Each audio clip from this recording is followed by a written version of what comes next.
Howdy y'all, Fuzzy Biker here at Baxter Cycle, the mighty mini metropolis of Marnie, and look what I got for us all today. This is a kind of a unique bike. This is one of the Baxter Custom Works bikes, 350 Classic, but if you look at it, it looks nothing like a 350 Classic. I own a 350 Classic, and I had to look twice to, find the clues to let me know what it was. Just a beautiful little machine. They've turned it into a bit of a sport bike, dirt-oriented sport bike with bags, good camping bike maybe. They call it the Rambler.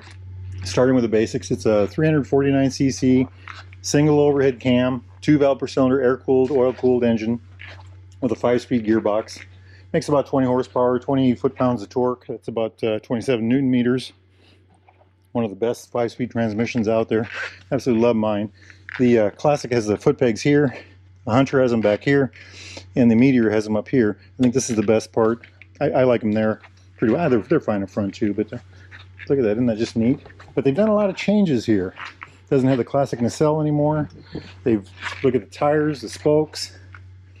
They've just done all kinds of neat things to it. The bags on the back, and of course the seat. Very interesting seat. I think it's a JD custom seat maybe. And if you look at the rear end, something's missing back there, right? We'll get to that in a minute. Check out that tire. That's a Duro. It's called Duro. Front and back. Not only is it wider, but it looks like it's taller. Nifty. Nifty. They put this pipe on the back. Just a nice looking bike in that sense. Looks very rugged. Very masculine, I guess is a good word for it. It's got these big old fork gators on it right there. It's a shorty fender right there. The headlights been bracketed up. A little X thing here. They put the original speedometer on it on this nifty little rack.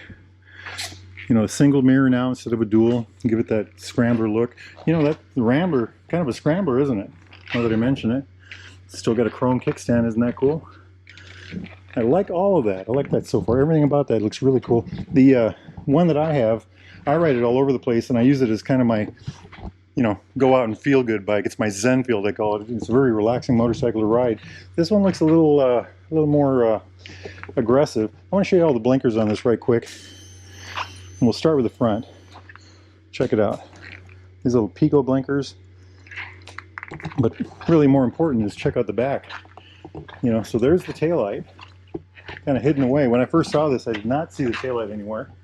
Hit the blinker back there. Isn't that neat? Just kind of blends in. Now if we shut this off, it just disappears. If you didn't know it was there, I had to actually ask about it. That's just a really neat, very well done. It looks very good. Just blends right in. And I also like these bags. They're kind of a leather on the bottom, canvas sides. They got the brackets there to hold them on. They're removable. Me gusta mucho. Back to the front, it's a 300mm dual piston Bibri, anti-lock brake. I think the back is a 270mm with a single piston Bibri. Of course, anti-lock. I just can't get over the look of this bike. You know what? Let's sit on it. Check it out. Reminds me of days gone by. So we've got these wonderful Royal Enfield levers. They're about my favorite levers. They got that nice dog leg in them. They get wide through here. They got a good radius. They work very well with these mall style grips. Over here we've got flash to pass, low beam, high beam, blinkers of course, and then the horn. Over here's an information button back here, and then I've got one lone mirror on this bike. On this side it's the kill switch, run switch, start switch, hazard lights. Brake lever, of course. Let's turn this on again. So here is the they took this off the 350, the original one. So it's got the original miles. This is a used motorcycle. It's got 2,511 miles on it. It's got an alternator light on it, and that's really about it. There isn't really much more to it. Using this information button and looking down here, there is a trip 1, trip 2, and then back to the odometer. There's also a digital fuel gauge up there. That's kind of cool, isn't it? I like the aluminum bracket they used to put that on there. Like again, it looks very, I'm going to use the word rugged. I like that. I like that a lot. The bars are an interesting spot. I think they're in a good spot.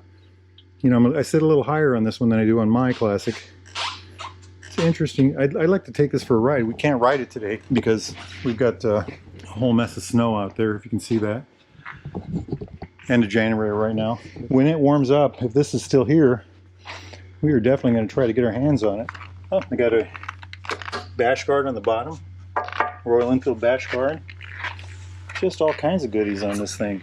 I am very impressed with it. I wonder if we can run it. Let's do that right quick. We're in neutral. I just want to hear that pipe. That'll probably give me a scolding.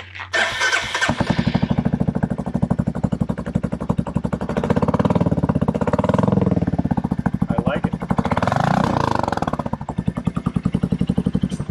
Not quite sure what kind of pipe that is, but it does sound good. You know, look at that. Ah, that's an LED headlight back there too, by the way. Very good, very good.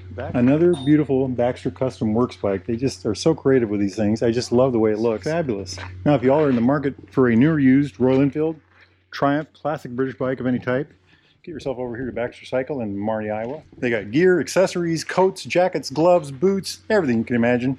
Get yourself to their website, baxtercycle.com. Make sure you tell them Fuzzy Biker sent you. Now, if you've got better weather where you're at than we have here, get yourselves out there and ride, my friends. Wahoo!